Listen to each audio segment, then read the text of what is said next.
Good morning. You listen to FloorDaily.net, and I'm Kemp Harr. This morning, my guest is an old friend, Roy Bowen, who is the president of what's called now the GAM, Georgia Association of Manufacturers, for many years known as the Georgia Textile Manufacturing Association. Roy, how you doing? I'm just doing fine, thanks. It's good to talk with you this morning, Ken. Good to talk to you. Thanks to COVID, I've caught you in your remote office, but I've got to ask you a question. Are you wearing a tie? It's Friday, and it's casual Friday, so no tie today. I am surprised because let me just tell you, I've known you for a long time, Roy. I've known you all the way back almost 25 years, and you're a gentleman. Your primary role, I think, for the last 36 years has been to make sure the state of Georgia is, pro-business, do the best thing you can, lobby for legislation that makes the state of Georgia business-friendly. So you've served most of your career doing that, right? That's correct. Even dating back to my days at Bethlehem Steel, I was involved in public policy advocacy that was intended to make companies more competitive and to make states more business-friendly, and also make the states the very best place in which to raise families. And there's nothing inconsistent about having a great business environment, having an environment that's conducive to raising families. I wanted to talk to you today because we've run the news recently that you see retirement on the horizon, not quite yet, but you've found a replacement. His name is Mike Cohn, and you're going through a transition stage to travel the state and introduce him to all of your friends, right? That's right. I've known Mike for a number of years. I got to know him when he served in the Georgia House of Representatives, and really distinguished himself as the chairman of the House Industry and Labor Committee, and that's the committee through which all employment-related legislation flows, at least on the House side. That would be workers' compensation, unemployment insurance, wage and hour, those kinds of things. And I will tell you, that's always been a very tough committee assignment because oftentimes you've got you have very differing views, and now we're at a point through this next year where we can acquaint Mike with manufacturing industry across the state.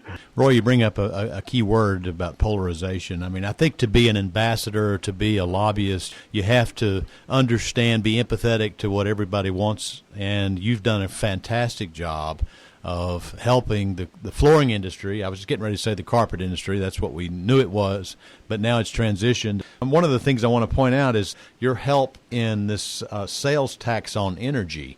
It was something I think 10 years or so ago you helped push through, which alleviated manufacturers for having to pay a sales tax on energy, and it was tremendous relief to everybody in the manufacturing business. So that was one of your wins, right? Well, that's right, and I'll tell you, that was an issue that developed within our association, and we carried it forward, and it got off to fits and starts, but probably I'd say it was at least a 7 or 8 year effort to bring that about. But at the end of the day, Governor Deal did sign the legislation that repealed the sales tax on energy used in manufacturing.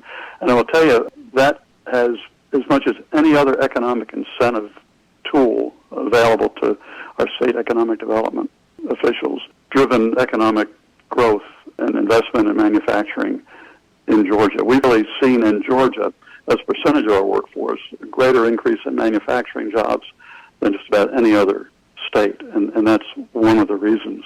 Well, let's talk about flooring for a quick second. I know that being the president of the Georgia Association of Manufacturers, you go into all kinds of different industries, but what would you consider to be the significance of the flooring industry, especially in the northwest section of the state?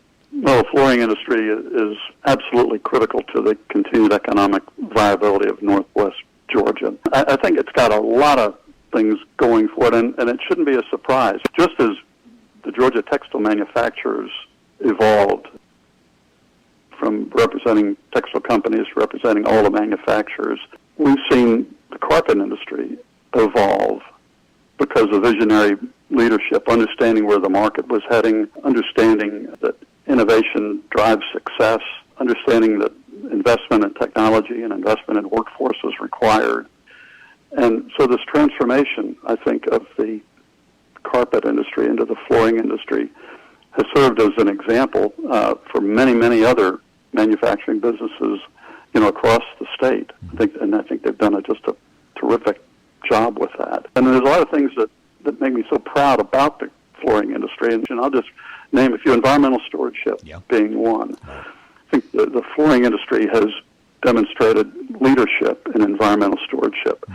And this goes back, Mr. Milliken might have been one of the first leaders in the carpet industry at the time. Roger Milliken and then Ray Anderson as well. Yeah. Right, zero waste to the landfill. And they've been leaders in recycling. They've been leaders in sharply reducing water consumption, leaders in reducing energy. They really have set a high bar for lots of other manufacturing companies to follow. They've been leaders in education. If we could take what's going on in Northwest Georgia in terms of collaboration amongst businesses and their investment in education and overlay that across the state of Georgia, we'd be a far better state. There's nowhere else in the state where there's such great examples of work-based study programs or internships or apprenticeships. If you take a look at some of the accolades that come the way of the flooring companies, they're voted among the very best places to work in certain polls. They're voted as having the best corporate culture. They've been recognized as the most ethical companies in the country. And the other thing we're proud of is the leadership that the carpet and flooring industries have provided to this association. We've had many carpet industry executives that have served as chairman of our association. Currently, our chairman is Rick Hooper. Who's, we go back to Bill Barron with Shaw and Russell Grizzle with Mannington, Miles Wright with Mohawk, Tom Orders with Syntec, who served twice, and my dear friend Gardner Wright with Synthetic Industries. People who see your mug on the website today and tune into this are friends of yours, and I wanted to talk to you because I wanted to see what you're planning next. I mean, I know you've got this year of transition or so to introduce Mike Cohn, but then what's Roy Bowen going to do? I'm going to probably dial back the everyday work being at the Capitol, but I'm going to stay invested in helping communities. I've got just a passion for workforce development and education.